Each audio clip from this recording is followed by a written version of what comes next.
오늘 우리에게 들려주시는 하나님의 말씀, 신약성경 히브리서 11장 30절 말씀입니다. 여러분 가지고 계시는 신약성경 366면입니다. 한 절 말씀이니까 같이 우리 목소리 합해서 합독하겠습니다. 다 찾으셨습니까? 자, 우리 같이 읽겠습니다. 시작. 믿음으로 7일 동안 여리고를 도니 성이 무너졌으며. 아멘. 할렐루야. 자, 오늘 본문에 있는 말씀은 여러분들이 잘 알고 있는 그런 말씀이죠. 히브리서 11장에 나와 있는 말씀 가운데 소위 그 믿음으로 여리고를 돌았다라고 하는 그 말씀이 우리가 아주 익숙한 그런 말씀입니다. 자, 애굽을 탈출했던 이스라엘 백성들이 믿음으로 홍해를 마른 땅 건너듯 건넜습니다. 그런데 아직 가나안 땅에는 들어가질 못했어요. 홍해를 건넌 일이 바로와 애굽을 피한 믿음이라고 한다면 요단강을 건너 여리고를 무너뜨리는 일은 정복하고 승리하는 믿음에 속합니다. 믿음으로 홍해를 마른 땅 건너듯 넘었던 출애굽 1세대들은 우리가 아는 바와 마찬가지로 놀랍게도 광야에서 순교를 한 것이 아니라 어떻게 되었습니까? 불신으로 인해 모두 광야에서 죽임당했습니다. 히브리서 3장 18절로 19절 말씀에 또 하나님이 누구에게 맹세하사 그의 안식에 들어오지 못하리라 하셨느냐, 곧 순종하지 아니하던 자들에게가 아니냐, 이로 보건대 그들이 믿지 아니함으로 능히 들어가지 못한 것이라 말씀합니다.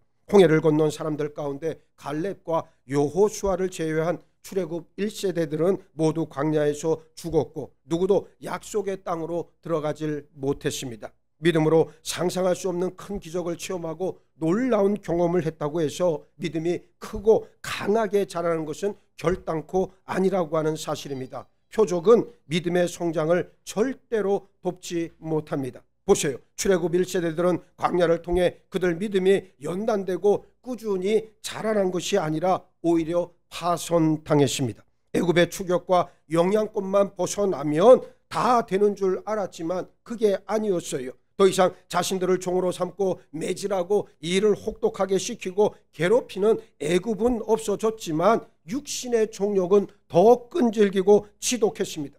홍해를 건넌 후에 이스라엘 백성들의 원수인 애굽이 없어졌기 때문에 광야에서는 참된 자유와 기쁨, 감사와 찬양이 흘러 넘칠 것 같았지만 오히려 끊임없이 불평과 원망, 불신이 샘솟듯 터져 나왔습니다. 결국 가나안 땅을 목전에 두고 40일 동안 정탐꾼을 보내 그 땅 백성과 도시들을 정탐한 후에 이스라엘 백성들의 불신은 가히 하나님의 경로를 쏟아내기에 충분할 정도까지 차고 넘치고 말았어요. 하나님께서는 약속한 땅으로 올라가라 명령하셨지만 이스라엘 백성들은 장막에서 우리가 어디로 가랴 대적합니다. 이스라엘 백성들은 사실 아낙 자손들이 무섭고 두려웠을 거예요. 하나님이 함께 하시고 앞서가 싸우시겠다는 약속을 하셨음에도 저들은 믿질 못했습니다. 믿음이 순종을 낳듯 불신은 자연히 불순종을 낳았고 급기야 반역과 거역으로 현실로 드러났습니다. 하나님은 신명기 1장 32절 말씀을 통해 이 일에 너희가 너희의 하나님 여호와를 믿지 아니하였도다 분명하게 선언하십니다. 하나님은 더 이상 참지 않으시고 선을 한참이나 넘은 저들의 불신과 불평에 큰 분노를 일으켜 저들을 모두 다 멸절시켰어요. 유다서 1장 5절의 말씀이 이 사실을 뒷받침합니다. 너희가 본래 모든 사실을 알고 있으나 내가 너희로 다시 생각나게 하고자 하노라. 주께서 백성을 애굽에서 구원하여 내시고 후에 믿지 아니하는 자들을 멸하셨으며 그랬어요. 믿음으로 얻을 수 있는 것을 믿지 않을 때 단지 얻지 못하는 것으로 끝나지 않고 때론 멸망으로 끝맺을 때도 있음을 우리는 출애굽 1세대들을 통해 잘 알 수 있습니다. 영생은 믿음으로 얻습니다. 그러나 믿지 않을 때 영생만 못 얻는 것이 아니라 영벌의 심판도 함께 받습니다. 복음서에는 왕이 초청한 혼인잔치 이야기가 나오지요. 모두 자기 일이 바쁘다는 이유로 왕의 초청을 거부했는데 혼인잔치에 가지 않는 것으로 끝난 게 아니었어요. 임금이 노하여 군대를 보내어 그 살인한 자들을 진멸하고 그 동네를 불사르고 그랬습니다. 예수 그리스도를 안 믿으면 믿지 않는 것으로 끝나는 것이 아니라 지옥의 멸망을 피할 수 없다는 엄연한 사실입니다. 불평과 불신은 광야 백성들의 전형적인 특징이었어요. 하나님은 불신의 세대들을 가리켜 악한 세대다 말씀하십니다. 이 악한 세대 사람들 중에는 내가 그들의 조상에게 주기로 맹세한 좋은 땅을 볼 자가 하나도 없으리라 신명기 1장 35절에서 분명히 말씀하셨습니다. 출애굽 1세대를 이끈 모세와 아론, 미리암과 같은 출애굽 지도자들 역시 다 죽었어요. 세상을 예표하는 애굽에서 유월절을 지키고 그 피로 구원받아 홍해를 마른 땅처럼 건너서 구름 속에서 세례를 받았던 이스라엘이 왜 믿음대로 살지 못했는지 놀랍기만 할 뿐입니다. 모세라고 하는 탁월한 영적 지도자가 있었고 하늘에서는 날마다 만나가 내려오고 구름기둥과 불기둥이 주야로 함께하는데도 불구하고 이들은 여리고를 정탐하고 온 후에 완전히 믿음을 버리고 말았어요. 광야에서는 그나마 연약하고 적은 믿음이라도 있었지만은 결국 이스라엘 백성들은 초롱성 같은 여리고성을 접하면서 저들의 믿음이 무너지고 말았습니다. 우리가 어디로 가랴? 우리의 형제들이 우리를 낙심하게 하여 말하기를 그 백성은 우리보다 장대하며 그 성읍들은 크고 성곽은 하늘에 닿았으며 우리가 또 거기서 아낙 자손을 보았도다 하는도다 한탄합니다. 애굽에서 10가지 재앙을 목격했고 홍해 바다가 갈라지는 엄청난 일을 겪었지만 여리고성은 하나님이 계셔도 어쩔 수 없다 생각했어요.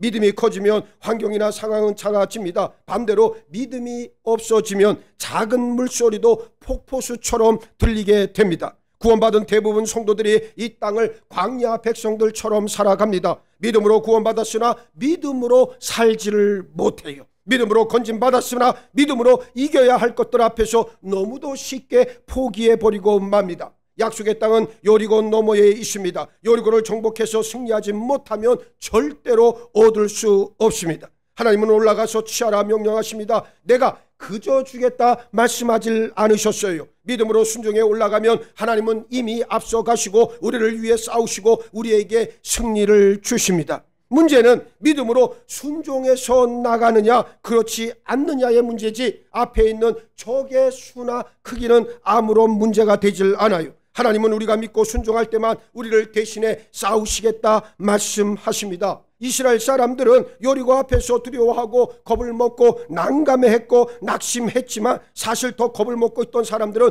여리고 성에 살고 있었던 사람들이었어요.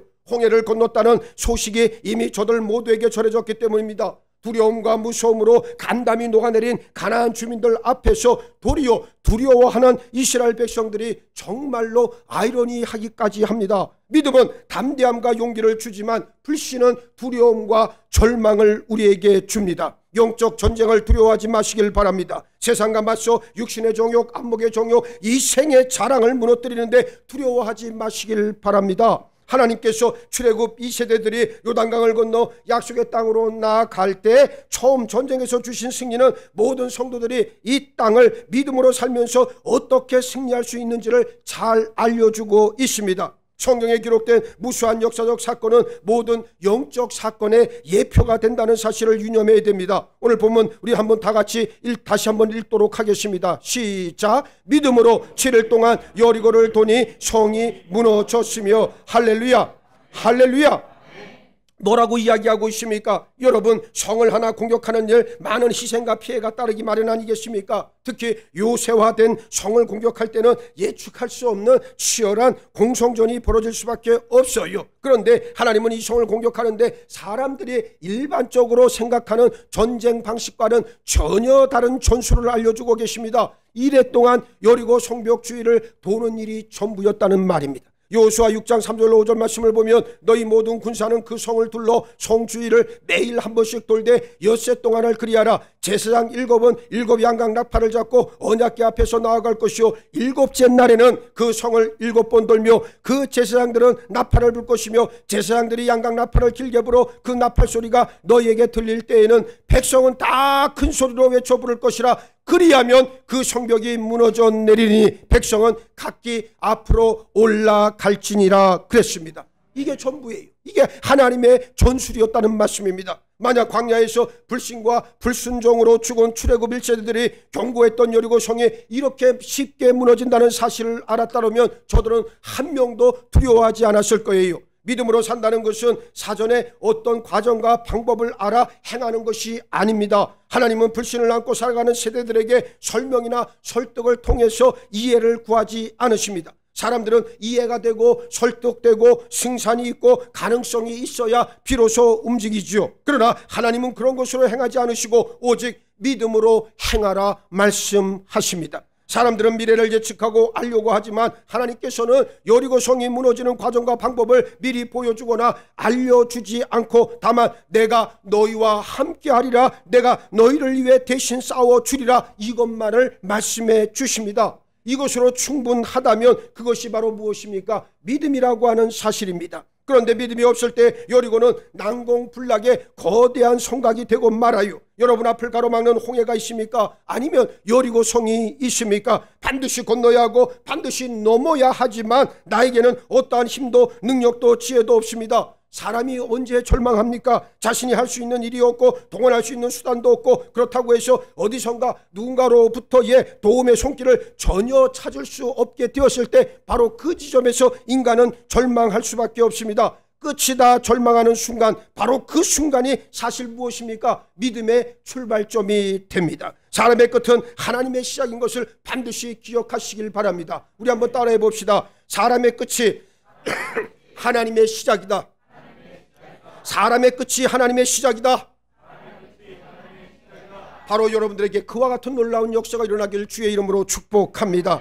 기도 외에는 내가 할 수 있는 일이 없어서 죽으면 죽으리라, 망하면 망하리라 결단할 때 마음속 깊은 곳에 있던 모든 것이 다 드러나게 되어져 있습니다. 사람이 왜 정직하지 않은지 아십니까? 안에 감추어 놓은 것이 너무 많을 때, 드러내고 싶은 것이 너무나도 이 속에 많이 숨겨져 있을 때 사람은 정직해질 수가 없다라고 하는 말이, 제가 상담을 공부해 보니까 그래요.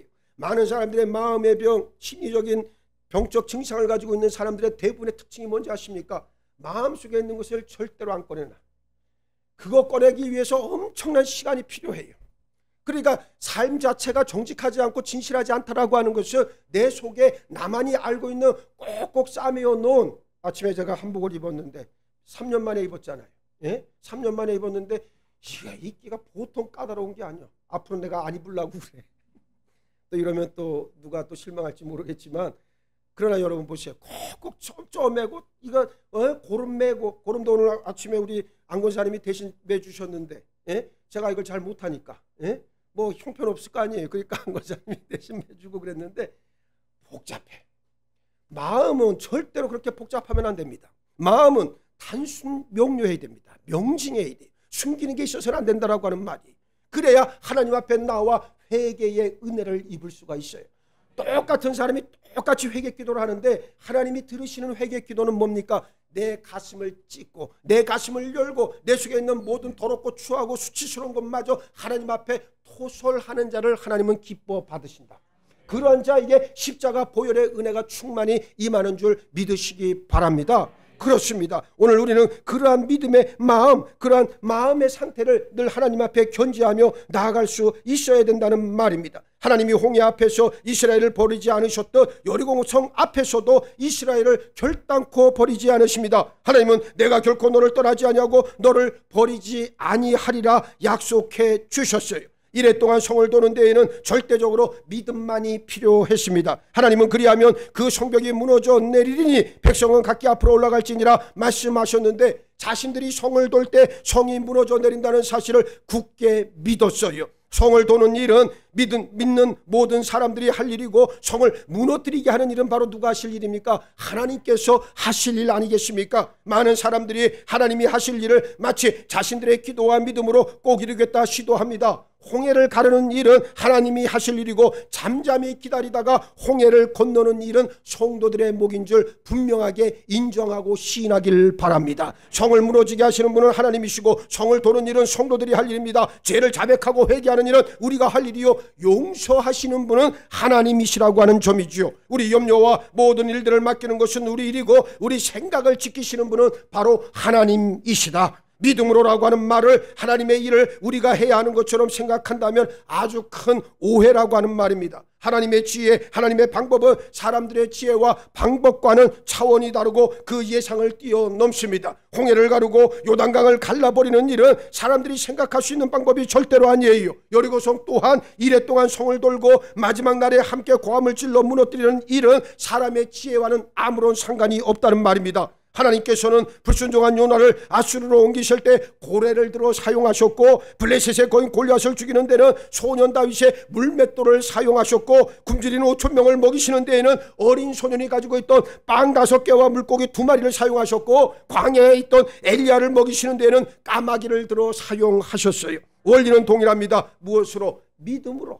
믿음으로 이것이 전부라고 하는 점이에요. 이제 여러분들의 믿음을 하나님 앞에서 온전히 내어놓고 내 믿음의 크기는 과연 얼마나고 내 믿음의 순도는 과연 몇 %인가를 하나님 앞에 온전히 결단하는 여러분 모두가 되기를 바랍니다. 여리고성은 이스라엘이 가진 군사력이나 무기 체계로는 도저히 싸워 이길 수 있는 상대가 아니었어요. 그러나 여호수아를 비롯한 출애굽 2세들이 가진 놀라운 힘은 무기와 말과 돈의 힘이 아닌 오직 무엇이었다? 믿음의 힘이었다. 요단강을 건너고 여리고성을 정복하는 데 필요한 것은 잘 훈련된 200만 명의 군대가 아니라 하나님의 말씀을 믿고 이랫동안 성을 돌 수 있는 오직 순종이었다는 사실입니다. 이외에 다른 방법은 아무런 소용이 없었습니다. 성도에게 있어 그 앞에 놓인 열악한 환경, 나를 짓누르는 상황, 걸려 넘어질 것만 같은 시험은 하나님 주시는 것임을 담대하게 인정하기 바랍니다. 하나님께서 우리 믿음을 통해 영광 받으시고 귀한 승리를 주시고자 은혜의 기회를 주셨음을 여러분 믿음으로 선포하길 바랍니다. 여리고성은 사탄의 견고한 요새를 예표하고 있습니다. 이 성을 무너뜨리는 방법은 무엇입니까? 고린도후서 10장 3절로 4절 말씀에 그 답이 있는데, 우리가 육신으로 행하나 육신에 따라 싸우지 아니하노니 우리의 싸우는 무기는 육신에 속한 것이 아니요 오직 어떤 견고한 진도 무너뜨리는 하나님의 능력이라 모든 이론을 무너뜨리며 그랬어요. 하나님께서 여리고성을 이랫동안 돌게 하시고 언약궤와 제사장들을 앞세우신 것은 이런 영적 진리를 가르쳐 주시기 위함이었다는 말입니다. 여러분 보세요. 견고했던 여리고성인데 그때 당시에 고대 근동지방에서 가장 강력한 전투력을 가지고 있었고 최신 무기로 무장하고 있는 그 족속이 바로 가나안 땅, 그것도 여리고성을 지키고 있던 사람들 아니었습니까? 그런데 하나님은 의외의 전술을 제시하시면서 저들에게 뭐라고 말을 합니까? 성을 그저 돌기만 하면 된다. 근데 그 성을 돌 때 그냥 도는 게 아닙니다. 가장 앞서서 걸은 것이 바로 뭡니까? 언약궤와 제사장들을 앞세우고 하나님은 돌게 하셨다. 우리의 삶의 모든 것의 순서는 무엇이냐? 제1순위는 바로 영적인 것이다. 하나님을 알고 하나님의 말씀을 내가 바라보고 그 말씀을 지켜 행할 수 있는 결단만이 오늘 우리에게는 필요하다는 말이에요. 제가 목회를 이렇게 쭉 해보니까 30여 년 목회를 해오니까 이제 아는 게, 눈에 보이는 게 한 가지가 있습니다. 모든 성도들의 문제는 사실 무슨 문제입니까? 따지고 보면 믿음의 문제더라. 아프고 어렵고 뭐 복잡한 일들이 자꾸만 생기는 거 사실 따지고 보면 뭡니까? 믿음의 문제라고 하는 거예요. 여러분들이 일평생 교회 안에서 교회 생활을 하시면서 교회 생활과 진리 생활은 제가 다르다고 말씀을 드렸습니다. 먼저 진리의 삶을 살아내면서 교회 생활을 해야 하나님께서 기뻐 받으시는 거예요. 그런데 진리의 삶이라고 하는 것을 쏙 빠져나가고 교회 생활만 그저 습관적으로 형식적으로 한다고 해서 그 사람에게 구원이 임하느냐? 그건 별개의 문제라고 하는 말입니다. 제일 중요한 것은 내가 하나님 앞에서 어떤 믿음을 가지고 있고 하나님 앞에서 내가 지금 어떠한 존재로 살아가느냐, 하나님 자녀로서의 약속의 상속이 나한테는 있느냐, 이것에 대한 성령의 인치심이 분명하게 여기에 자리를 잡고 있어야 되는데 이게 없다면 그 믿음은 사실 어디 가서도 보증받고 검증받을 길이 없다라고 하는 말이에요. 여러분, 내 부인이, 내 남편이, 내 자녀가 내 대신 같이 죽어줄 수 있습니까? 내 대신 하나님 앞에 설 수 있습니까? 절대로 그럴 일은 일어나지 않는다. 오직 내 영혼이 하나님 앞에 나아갈 뿐이다. 그리고 그 하나님을 1대1로 만나서 하나님께서 저울에 내 영혼의 무게를 타시고 내 살아온 믿음의 삶을 계수하게 되어지는 바로 그 순간에 우리가 하나님 앞에 담대하게 내놓을 수 있는, 하나님 내 믿음이 여기 있나이다 고백할 수 있는 여러분들 모두가 되기를 바랍니다. 그게 안 된다면 여러분들의 믿음은 죄송한 말씀이지만 헛된 것에 불과하다. 그래서 여러분들이 이제 남아있는 생애를 통해서 하나님 다른 거 바라보지 마시고 자식이 잘되고 내 앞길이 형통해지고 그건 둘째 문제예요. 그건 하나님께서 알아서 하실 문제고, 이제는 내 영혼의 강성함, 내 영혼이 얼마만큼 건강하게 그리고 하나님을 찾고 말씀의 은혜 가운데 내가 살아가고 있는가를 먼저 깨닫는 여러분 모두가 되기를 바랍니다.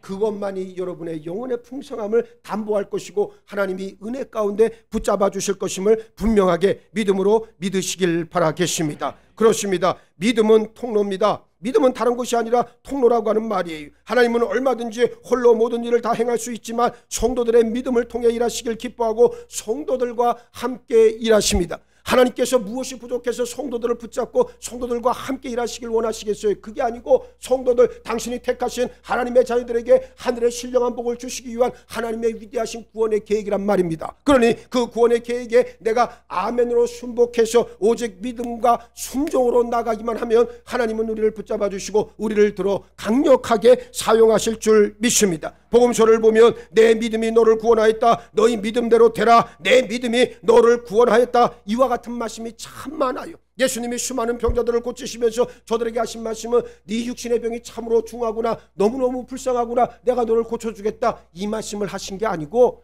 네 믿음이 너를 고쳤다, 네 믿음이 너를 온전하게 하였다, 네 믿음대로 될지어다, 예수님의 음성에 귀를 기울일 필요가 있습니다.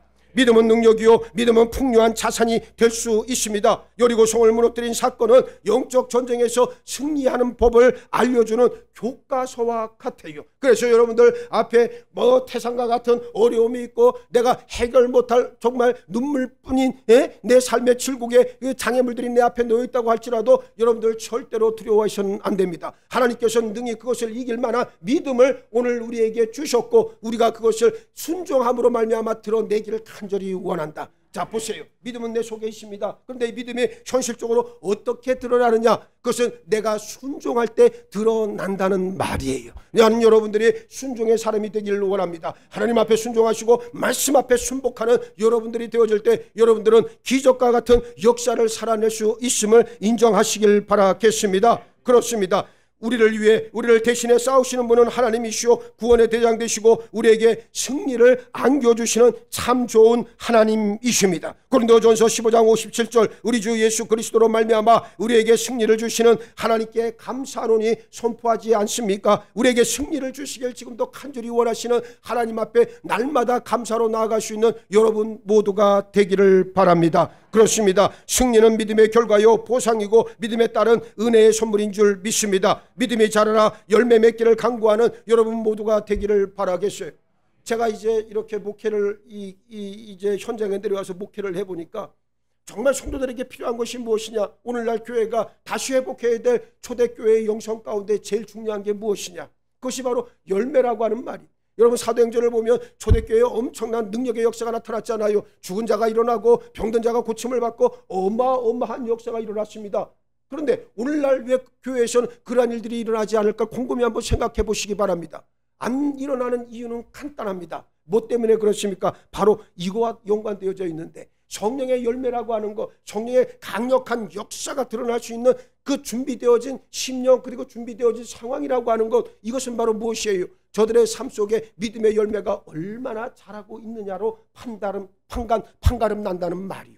그래서 제가 가만히 보니까 많은 성도들이 믿음의 열매가 없어요. 그저 믿음을 형식적으로 습관적으로 어렸을 때 교회 다니던 그 습관으로 나오고 재수가 좋으려고 그저 교회 나오기도 하고 어떤 사람은 그러잖아요. 교회 나올 때 안 나와요. 안 나오다가 이제 목사님 축도하는 그 순간에만 왔다가 축도만 받고 간다는 거 아니에요. 실제로 그런 사람들이 있다는 거예요. 지금 그런 경우도 많고. 여러분 보세요. 예수를 만난 치열한 경험 없이 진리의 말씀 앞에서 정말 떼굴떼굴 굴러가면서 내가 어찌하면 좋을까? 이 연약하고 이 죄 많은 내가 어떻게 하면 내가 살아날 것인가에 대한 그런 아주 처절한 경험 없이 어떻게 우리가 하나님 앞에서 나는 떳떳하다 말할 수 있겠느냐? 하나님 앞에 간절히 구할 것은 아버지 이제 나에게 믿음에 합당한 열매를 부어 주옵소서. 열매를 맺기를 원합니다. 여러분들의 자녀가 여러분들의 믿음의 열매가 되기를 원하고 여러분의 가정에 여러분들 믿음의 열매가 되기를 원해요. 이것을 하나님이 지금도 가장 찾으시고 기뻐하신다는 사실 기억하시길 바라겠습니다. 설날이 되면 자손들이 오고 손자들이 오면 여러분들 세뱃돈 주면서 기뻐하죠. 사실은 세뱃돈을 줄 것이 아니라 믿음 한 움큼씩을 던져줘야 됩니다. 믿음 한 움큼씩을 던져줘야 돼. 그렇다고 해서 세뱃돈 또 안 준, 우리 목사님이 세뱃돈 주지 말라 그랬다고 그래서 안 준다 그러지만 나를 욕먹이지 말고, 여러분들이 세뱃돈을 주시되 세뱃돈과 함께 저들의 영혼을 깨울 수 있는 믿음을 여러분들 한 움큼씩 같이 주시길 바랍니다. 그래야 되는 거예요. 여러분 보세요. 세상에서는 자녀들이 잘 되고 좋은 직장 나가고 그러면은 돈벌이 잘하고 그러면 야 출세했다 성공했다. 나는 그런 말도 난 사실 싫어요. 그거는 그냥 하나님께서 주시는 당연한 은혜의 선물일 뿐이고, 더 중요한 것은 그 영혼이 하나님을 찾고 하나님을 바라보고 말씀 안에 거하느냐가 가장 중요하다는 것을 여러분들 아셔야 됩니다. 그러면 하나님께서 그 가정을 들어 사용하시기 시작을 해요. 가만히 인생을 한번 여러분 돌아보시기 바랍니다. 인생이라고 하는 거 여기 연세 많으신 분들도 계시지만 살아보시니까 어때요? 눈 한번 떴다 감으니까 80년 90년이 후딱 지나가잖아요. 예? 그리고 나이가 50 넘어가니까 더 빨라지는 것 같아요. 이게 60대면 더 빨라질 거 아니에요. 계속 빨라질 수밖에 없어요. 죽음을 향해 아주 초스피드로 나가는 것 같아 지금. 거기서 내가 취할 수 있는 게 과연 무엇일까? 아유, 잘 먹고 잘 살고. 제가 건강검진 때문에 저기 강북에 있는 무슨 병원을 갔더니만 아침 제가 7시 그때 몇 분에 갔어요. 제가 7시도 안 돼서 갔어요. 6시 한 50분쯤에 도착을 했나? 그랬더니만 사람들이 막 바글바글해. 예? 그 아침에 전부 다 건강검진 받으러 온 사람들이 아주 정말 문전성시를 이루고 있더라고. 여러분 아무리 그럼 뭐합니까? 하나님께서 오늘 밤 가자 그러면 가야 될 인생이 우리요. 그렇다고 해서 죽음을 경시하라는 말이 아니에요. 여러분 내가 살고 죽는 것은 오직 하나님의 권능에 달려있다.